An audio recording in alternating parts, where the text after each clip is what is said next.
Umat Muslim di Palestina menyambut bulan suci Ramadan tahun ini di bawah bayang-bayang serangan tentara Zionis Israel dan ancaman kelaparan. Bagaimana kondisi terkini di Gaza, Palestina? Kami ajak Anda bergabung dengan relawan Mercy di Gaza, Fikri Rofiul Haq.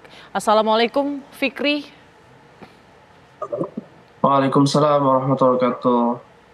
Fikri, bagaimana Ramadan pertama di Gaza, Palestina? Kondisinya saat ini bagaimana, Fikri? Ya, baik Mbak Putri, memang kondisi di Jalur Gaza masih terus mencekam ya. Bombardir dari pihak Zionis Israel masih terus dilancarkan ke berbagai wilayah yang ada di Jalur Gaza. Bahkan saat Ramadan sudah tiba, pihak Israel masih terus melakukan serangan-serangannya, terutama di kota Khan Yunis ataupun di kota Rafah yang ada di Jalur Gaza bagian selatan.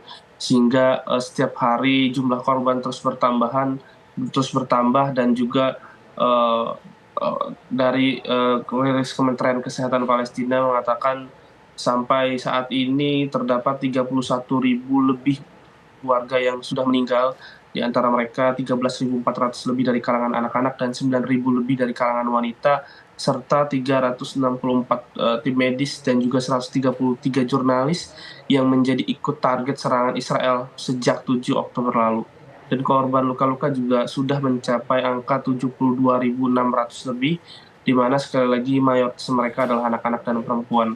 Dan warga Gaza hari ini sudah melaksanakan puasa Ramadannya, dan tadi malam memang mereka di beberapa tempat mereka melaksanakan sholat tarawih, di mana mereka melaksanakan tarawih dengan fasilitas yang ada di samping masjid yang sudah hancur begitu, dan juga dengan minimnya lampu yang mereka dapatkan, sehingga mereka melaksanakan sholat tarawih tadi malam di beberapa tempat yang ada di Jalur Gaza dengan fasilitas dengan seadanya. Namun di berbagai tempat juga mereka tidak bisa melaksanakan sholat tarawih. Contohnya di tempat kami sendiri, di tempat sekolahan, di mana mereka memang tidak bisa melaksanakan sholat tarawih karena memang situasi yang sangat masih mencekam. Bahkan serangan-serangan bom ataupun pertempuran-pertempuran darat juga masih terus terdengar dari tempat kami, sehingga memang banyak juga masyarakat yang terpaksa tidak bisa melakukan sholat tarawihnya karena kondisi yang masih sangat mencekam. Dan juga hari ini adalah hari pertama puasa bagi seluruh umat Muslim yang ada di Jalur Gaza, baik di Jalur Gaza maupun di tepi barat pada umumnya.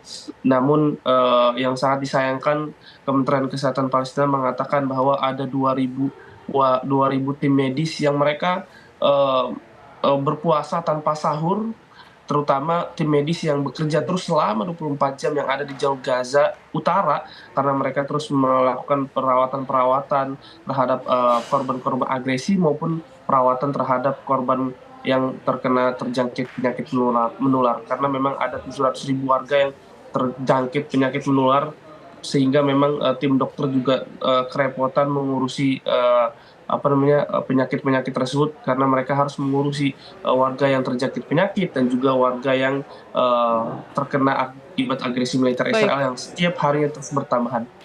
baik. Fikri, kalau soal gencatan senjata, apakah ada kemajuan, Fikri, hingga saat ini?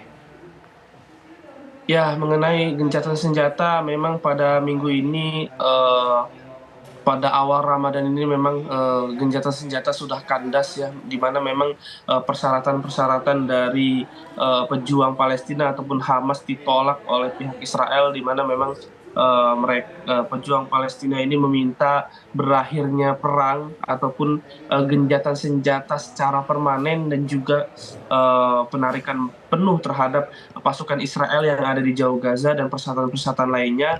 Namun Israel menolak karena memang mereka ingin semua sandera yang disandra oleh Hamas sebanyak 130 dilepaskan dengan penawaran hanya gencatan senjata sementara atau selama 6 minggu. Tentunya ini ditolak juga oleh pejuang Palestina ataupun Hamas, karena memang masyarakat itu sendiri juga sangat menginginkan gencatan senjata secara permanen, bukan hanya bersifat sementara, karena mereka juga sudah lelah sekali hidup di bawah gempuran-gempuran Israel, karena mereka juga sangat sulit untuk mencari tempat yang aman dan juga mencari bantuan-bantuan karena pihak Israel masih terus melakukan blokade-blokade bantuan yang masuk ke jalur Gaza.